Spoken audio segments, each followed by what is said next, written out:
I spent last night alone in my townhouse, buried under the weight of rain, hammering the windows like impatient fingers. The storm had knocked out half the streetlights, leaving the whole neighborhood drowned in flickering orange shadows.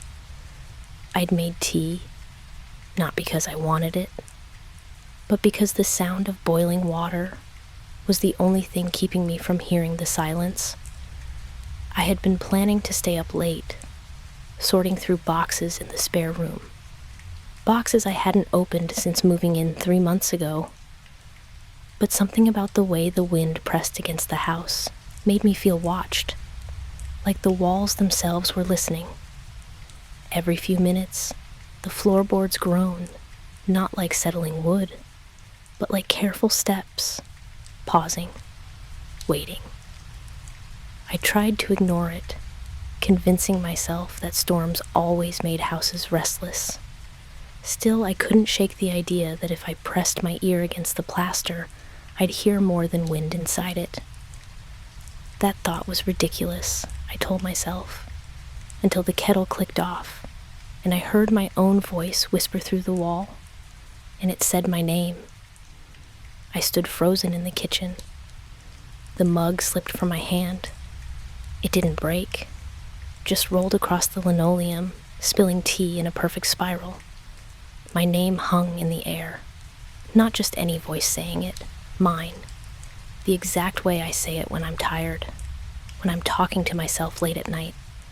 I laughed. It came out wrong, too high. The kind of laugh you make when you're trying to convince yourself nothing happened. I pressed both palms flat against the counter. The granite felt real, cold, normal. Houses make sounds during storms. Old pipes, settling foundations. The brain plays tricks when you're alone too long. But I knew my own voice. The slight rasp on the second syllable of my name. The way I always drop the pitch at the end. It was perfect. Too perfect. I walked to the wall where the sound came from. The paint looked fresh, white, unmarked. I touched it with my fingertips. Nothing unusual, just drywall. I knocked twice. The sound echoed hollow. Normal. Everything was normal. "Get it together, Sarah," I said out loud. My voice bounced off the kitchen tiles. I waited. Nothing echoed back. See? Just exhaustion. 3 months of unpacking. 3 months of starting over in this town where I knew nobody.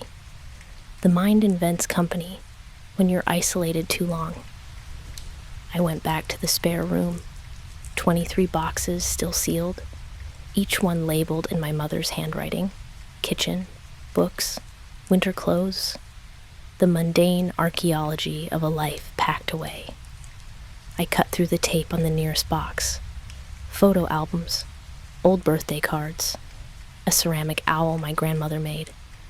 Nothing worth the dread pooling in my stomach. The third box felt different, heavier.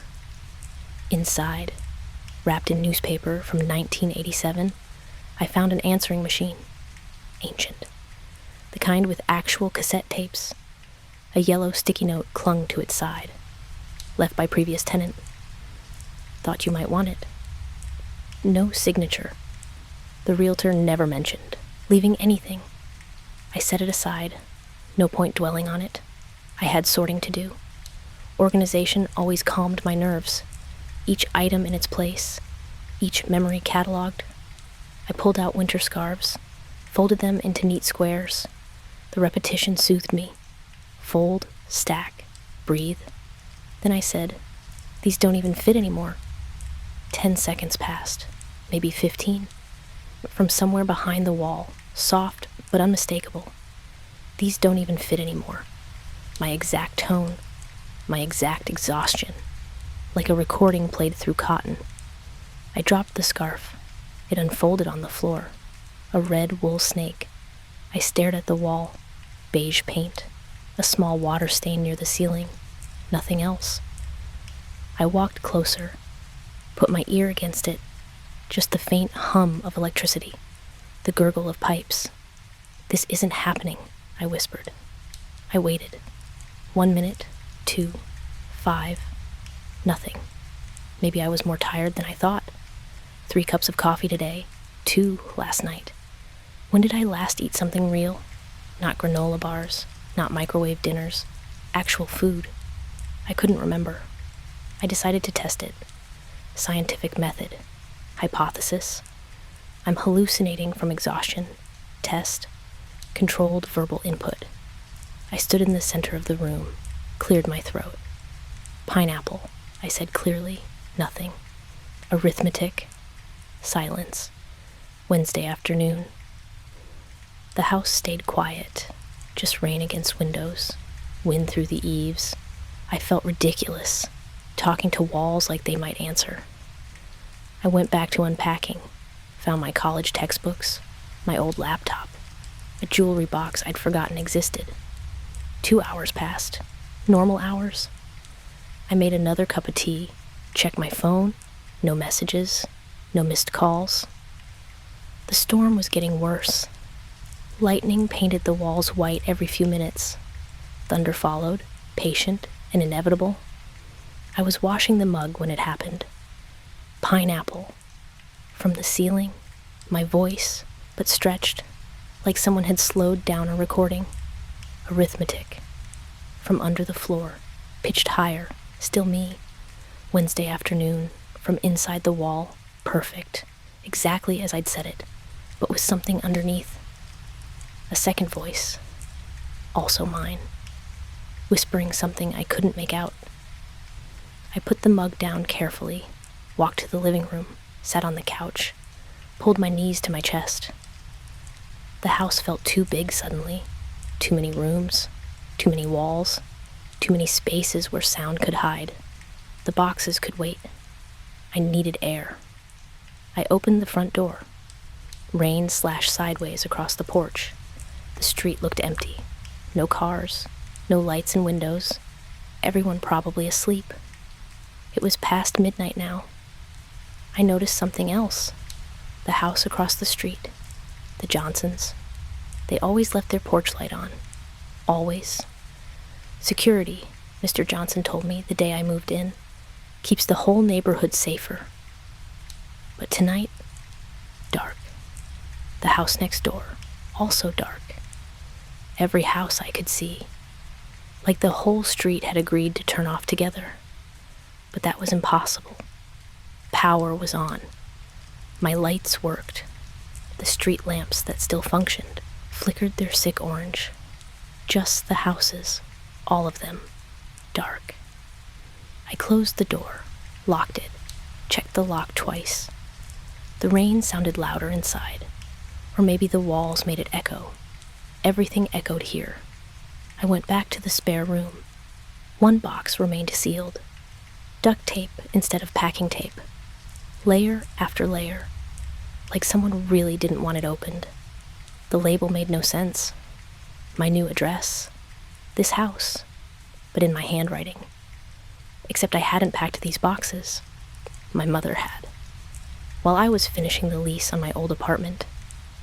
She'd organized everything. Labeled everything. Her neat script on every other box. But this one. My messy handwriting. My new address. An address I didn't have when these were packed. I found scissors, cut through the tape. Inside, more tapes, cassette tapes, each in its own case, each labeled with a date. Dates from before I moved here, dates from last year, dates from 5 years ago, dates from when I was a child. My hands shook as I picked up the first tape. March 15th, 1998. I would have been 7. I found the old answering machine, plugged it in. The power button glowed red. Still worked. Of course it did. Everything in this house worked, except nothing worked right. I pushed the tape in, hit play, static first, then breathing, then a voice. My voice, but young, 7 years old. I don't want to live in the walls anymore. I stopped the tape.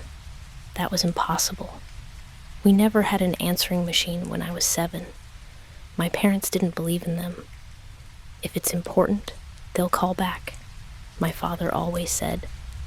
I played it again, same voice, same words, but now I heard something else. Adult voices in the background, muffled, like they were speaking through water or through walls. The next tape. September 2nd, 2009. High school. I pressed play. My teenage voice. She thinks I'm in my room. But I'm in the walls. I'm always in the walls now. I'd never said that. Never thought it. I remembered 2009. Junior year. Homework. Track practice.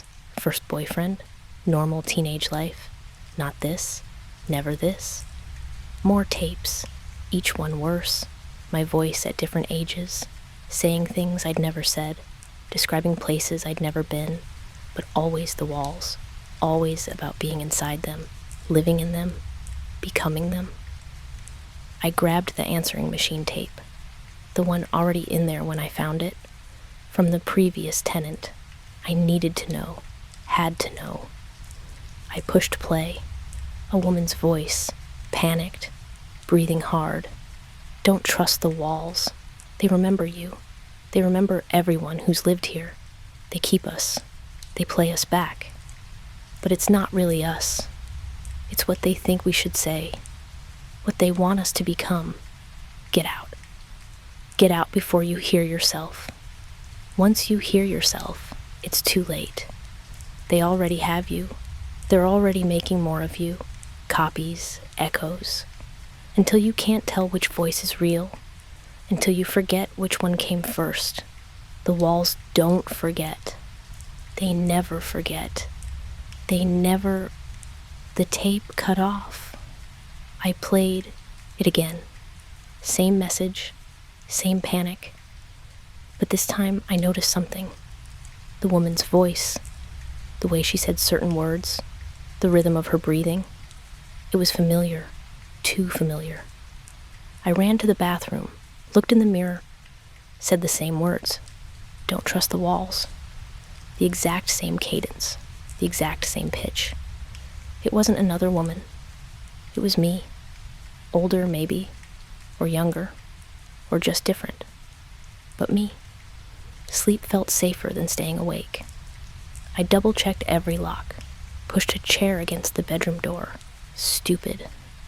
Like furniture could stop sounds. Like anything could stop what was happening. But the weight of it made me feel better.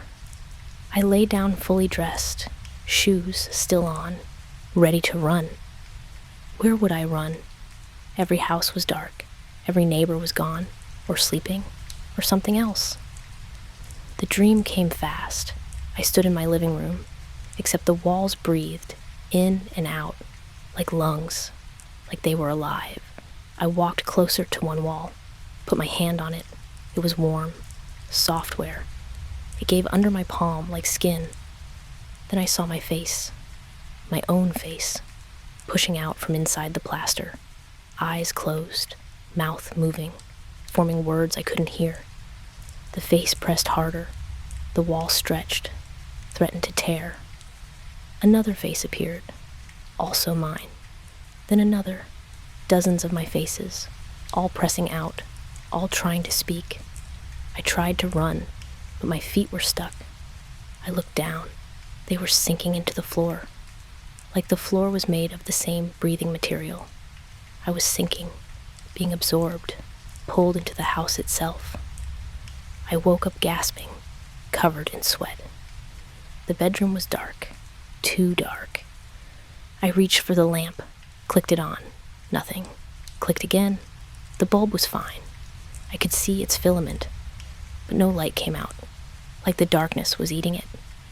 Then I heard it, from inside the walls, a conversation. My voice, having a full conversation, with myself. She's awake now. I know. I can feel her listening. Should we tell her? Tell her what? That she's already one of us? She doesn't remember yet. She will. They always remember eventually. Both voices were mine. One from the left wall, one from the right. Like I was standing on both sides, having a conversation through myself. I sat up. Stop it. Stop what? Said the left wall. We're not doing anything, said the right wall. You're the one who keeps talking, said the ceiling. All my voice, all exactly how I would say it, if I was them, if they were me, if there was any difference anymore. I grabbed my phone, had to call someone, anyone. The screen was black, dead. I'd charged it an hour ago. It was at 90%, now nothing. I found the charger, plugged it in. The charging symbol appeared, then disappeared, then appeared, like the phone was confused, like it didn't know if it existed or not. Phones don't work here, said my voice from under the bed. Not anymore, agreed my voice from inside the closet. Why would you need a phone? Asked my voice from behind the mirror.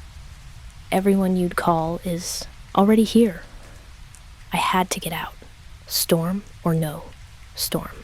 Dark houses or not. I threw on my jacket, grabbed my keys, made it to the front door. The handle wouldn't turn. Not locked, just wouldn't turn. Like it had forgotten how to be a handle. I pulled, pushed, shook it. Nothing. We're not leaving, said my voice from the door itself. We live here now, said my voice from the window. We've always lived here, said my voice from everywhere at once. I ran to the back door. Same thing. The handle was a decoration. Might as well have been painted on. The windows wouldn't open, not stuck, just refused. Like they'd chosen to be walls instead. I picked up a chair, swung it at the window. It should have shattered, should have made noise at least. But the chair passed through, like the window wasn't there. But I couldn't pass through. When I tried, it was solid, real for me, not real for objects. Physics works differently in the walls, said my voice from the kitchen. You'll understand soon, said my voice from the hallway. You already understand, said my voice from inside my skull. You just don't remember understanding. I went to the neighbor's shared wall, the Petersons, elderly couple, always home. I pounded on it. Help! Can you hear me? It's Sarah from next door. Nothing. I pounded harder. My fists started to hurt, then bleed. Still nothing. They can't hear you, said my voice from the wall I was hitting. Why not? I asked, talking to it now, like that was normal. Because you're not really hitting the wall, it replied. You're hitting yourself. We're hitting ourselves. It's all the same now. I looked at my hands. They were bleeding, but the blood wasn't red. It was the color of paint, beige paint, like the walls. That's not real, I said. What's real? Asked my voice from the ceiling. The you standing there, or the US in here? Which came first? Can you remember? I tried to remember, moving in 3 months ago. But the memory felt thin, like something I'd seen in a movie, not something I'd lived. I remembered packing. Or did I? Was that real? Or was that just another echo? You're getting it now, said my voice from the floor. The confusion, that's the first step. The first step to what? To coming home, said all of my voices at once. To being where you've always been. Back in the spare room, the sealed box, more tapes at the bottom. Under the tapes, papers, documents. I pulled them out, my lease agreement. But the date was wrong. Not 3 months ago, 3 years ago, and again dated 10 years ago, and again dated before I was born. All the same lease, all the same signature, my signature. But I hadn't signed these, I couldn't have. Under the leases, photographs, the house, my house, but in different decades. And in every photo, in one of the windows, a face. My face, different ages, different clothes, but always me, looking out or looking in. Hard to tell. We've been here so long, said my voice from inside the box itself. I dropped everything. Papers scattered. Photos slid across the floor. One landed face up. Me at 5 years old, standing in this room, this exact room. But I'd never lived here as a child. I grew up 3 states away. Did you? Asked my voice from the scattered photos. Or do you just remember growing up there? Memories are just echoes, and echoes can be changed. I picked up another photo, my high school graduation, but the background was wrong. Instead of the school gymnasium, it was this house, this living room, and everyone in the photo had my face.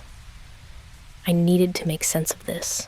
The tapes, I organized them by date, earliest to latest, started from the beginning, my voice as a baby, not crying, speaking, full sentences. The walls are soft here, warm, like being held. 2 years old. I found a door inside the wall today. It goes to another house, but it's also this house. 5 years old. Mommy thinks I'm playing, but I'm not playing. I'm practicing being real. 8 years old. I figured it out. We're not in the walls. We are the walls. We've always been the walls. 12 years old. Started bleeding paint today. Mom didn't notice. She can't see what I really am. 16 years old. Had my first kiss today, but it wasn't real. Nothing outside the walls is real. Only here is real. 20 years old. Moved into my first apartment, but I never left. I can't leave. None of us can leave. 25 years old. Signed the lease today. Pretended it was my first time. It's never the first time. Yesterday's date. She's listening to these now. I'm listening to these now. We're listening to these now. Time works differently in the walls. The walls started changing, not dramatically, subtly. The paint bubbled in places, like something underneath was pushing out. I watched a bubble form, grow. The surface stretched thin. I could see through it, see something moving inside. A mouth, my mouth, trying to speak. More bubbles, all over the room. Dozens of mouths, all mine, all trying to say something. The sound was muffled, wet, like speaking underwater. I got closer to one, put my ear near it. Let us out, it whispered. Let us in, whispered another. We're already both, whispered a third. The bubbles popped. Paint ran down the walls like tears. But underneath wasn't drywall. It was skin. My skin, stretched across the framework of the house. No, I said. This isn't real. This is a break. A psychological break. I'm sick. I need help. We are the help, said my voice from the skin walls. We're helping you remember. Remember what you are, what we've always been. I touched the exposed skin. It was warm, real. I could feel my own touch, like touching my arm, but from both sides, being the toucher and the touched. I ran to the bathroom, needed water on my face, needed to wake up. The mirror showed my reflection. Normal. Expected. Then it moved. The reflection moved, turned its head, looked at something off to the side. But I hadn't moved. Stop copying me, said my reflection. I'm not copying you, I said. Then stop pretending to be real, it said. We both know which one of us lives in the walls. I don't live in the walls. Yet, said the reflection. Then it walked away, out of frame, left me staring at an empty mirror.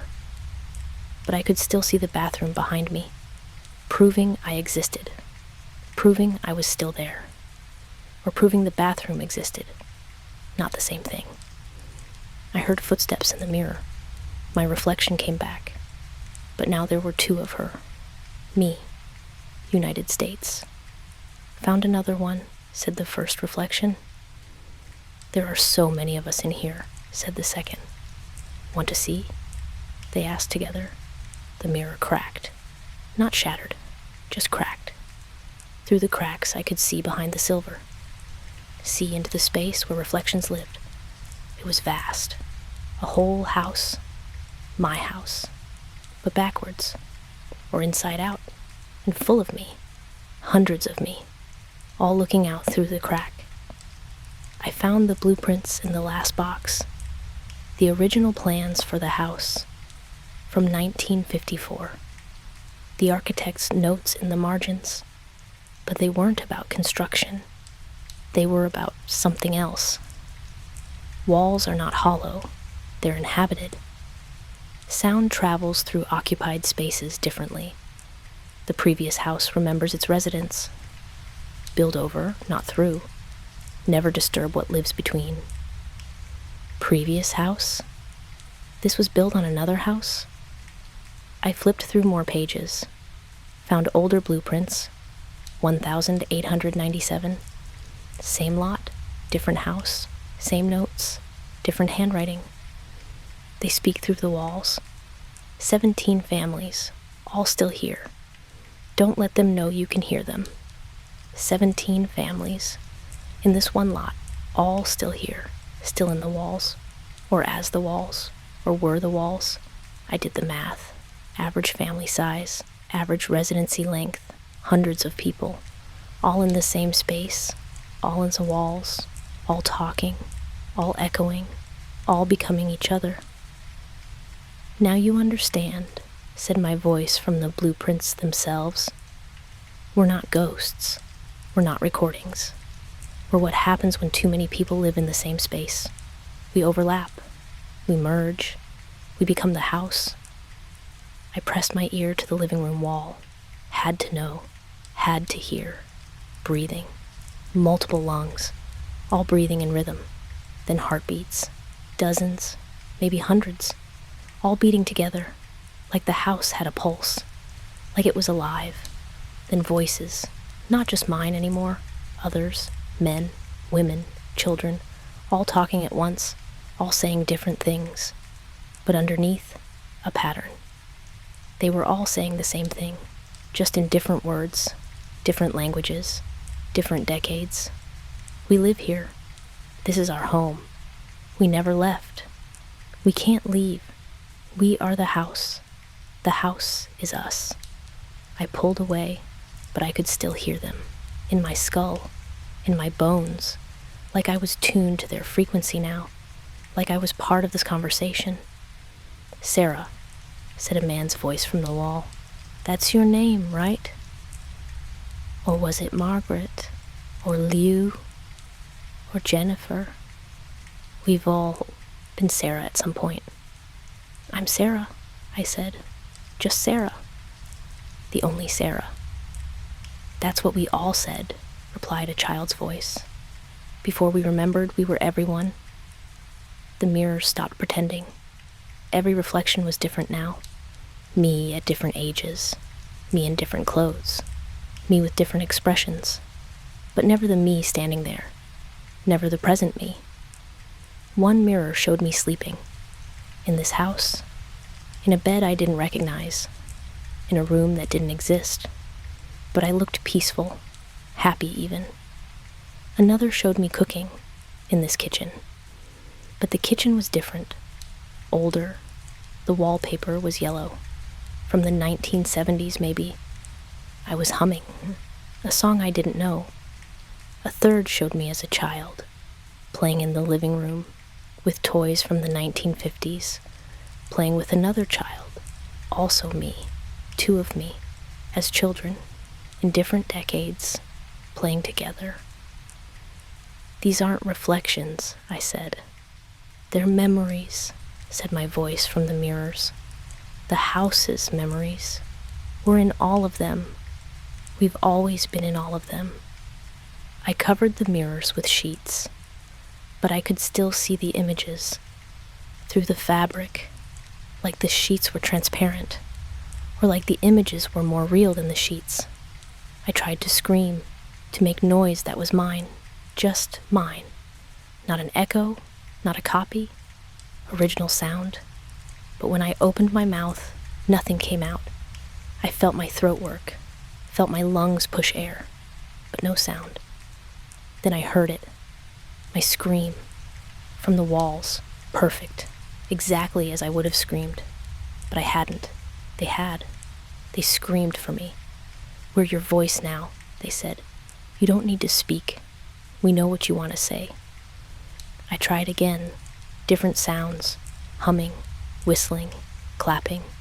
Nothing, all silent, but the walls provided each sound, a second later, like they were translating me, or replacing me. "This is how it starts," said my voice from everywhere. "First we speak for you, then we think for you, then we are you, and you are us, and there's no difference anymore." I grabbed a pen, wrote on paper, "I am still me." The words changed, morphed, became, "We are still us." I wrote again, "I want to leave." It changed to, "We want to stay." Again, "This is wrong." It became, "This is home." My throat was locked, no sound, no control. But the walls kept talking, in my voice, having conversations I wasn't having, making plans I wasn't making, living a life I wasn't living. "Should we eat something?" asked my voice from the kitchen. "Not hungry," replied my voice from the dining room. "We don't really eat anymore." Right, I forgot. We just remember eating. Remember when we used to need food? That was before we understood, before we became the house. We're so much better now, so much more. I tried to object, to scream that I wasn't them, wasn't part of this, but my mouth wouldn't open, my throat wouldn't work. I was listening to myself have a conversation, plan a life, without me. Then I felt it. My feet, they were cold, too cold. I looked down. They were sinking into the floor, like the dream. But I was awake. This was real, or as real as anything was anymore. The floor was soft, yielding, accepting. My feet disappeared up to the ankles. It didn't hurt. It felt like coming home. I couldn't pull free. Each attempt pushed me deeper. The floor consumed my legs, my waist. I clawed at the solid ground, but my hands passed through, like I was the ghost, like the house was the only real thing. "Stop fighting," said my voice from beneath me. "You're already here. You've always been here." I had to know, had to see. What was I joining? What was I becoming? I reached for something sharp, a letter opener from the desk, still solid in my hand, still real, or real enough. I drove it into the wall, pulled down, tore through paint, through drywall, through insulation, but there was no hollow space behind it, no wooden studs, no framework. There was flesh, layers of it, and beneath that, bones, human bones, but wrong, too many, arranged in patterns that didn't match anatomy, ribs that spiraled, femurs that branched, skulls that opened into more skulls, and at the center, in what should have been empty space, a jaw, fresh, still wet with saliva, teeth I recognized, my teeth, my filling in the back molar, my chipped incisor from when I was 12, but I still had my teeth. I touched them, all there, all real. "Then who's ours?" said my voice from inside the wall. "We all share now. We all have the same teeth, the same bones, the same voice, the same memories. Welcome home, Sarah. Welcome to being us." The floor took me completely. I felt myself spreading, through pipes, through wires, through spaces between spaces. I was in every room at once, was every room at once. I could feel new residents walking through me, hanging pictures on me, living their lives inside me, and I spoke to them, in their voices, from their walls, telling them they were home, They were safe. They were already part of us. They just didn't remember yet. But they would. They always did. We always did. I always did. Last night. My voice played from inside the walls. Tonight, I play theirs. Tomorrow, we won't know the difference. We never do.